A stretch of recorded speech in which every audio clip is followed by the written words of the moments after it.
The script starts in the Midwest, goes to Washington D.C., and then winds up in New Orleans. The great thing about New Orleans and Louisiana, uh, there's a variety of looks that we can create. We even have a place to cheat as Afghanistan in the desert.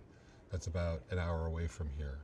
So it was one of the things as I was reading the script initially, having done several movies down here, I envisioned about 80% of options of the locations, and I just knew this was the right place for the movie.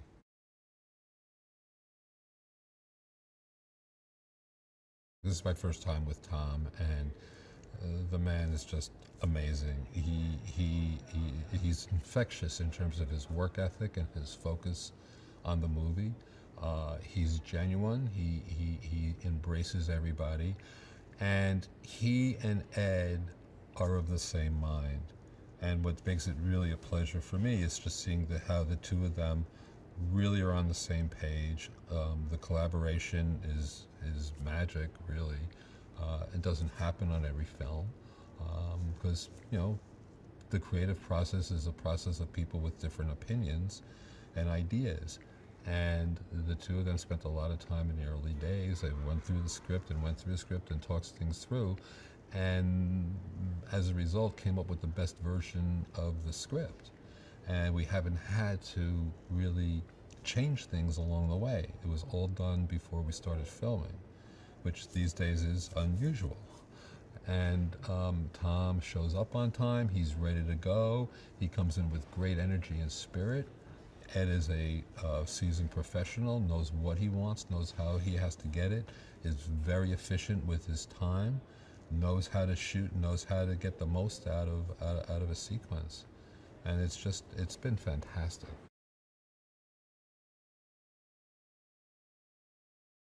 One of my first conversations with Tom was Tom explaining to me how he likes to do stunts and how he likes to prepare for stunts and the time and preparation that's put into the stunts, starting with fight sequences to car sequences to wire work and everything else.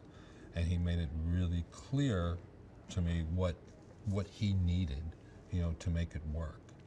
And he told me point blank that as long as we did that, that he promised me that we would save a tremendous amount of time on the day of shooting. And he was absolutely right.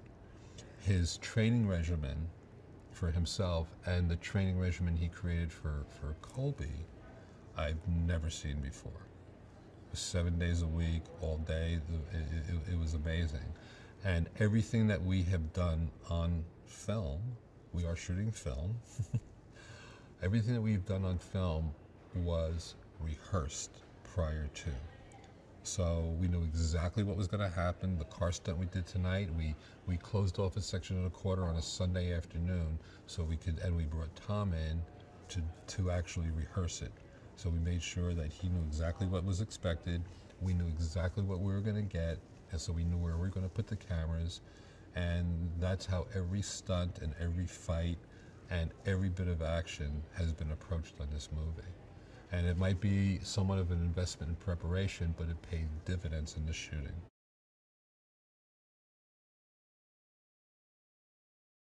It's amazing how many people read these books. I talk to people who say, "Oh yeah, I love the book. I love the Jack Reacher books. I love the Jack Reacher books." I went to see the first movie as a fan because I walked out just loving the character, because his thought process is the thought process that I think everybody wishes they had. He puts things together in a way that many people aspire to. His level of foresight and connecting the dots is so unique and so powerful. And at the same time, he's a good guy. He's the good guy that people perceive as the bad guy. And in that drive of doing the right thing really stands out.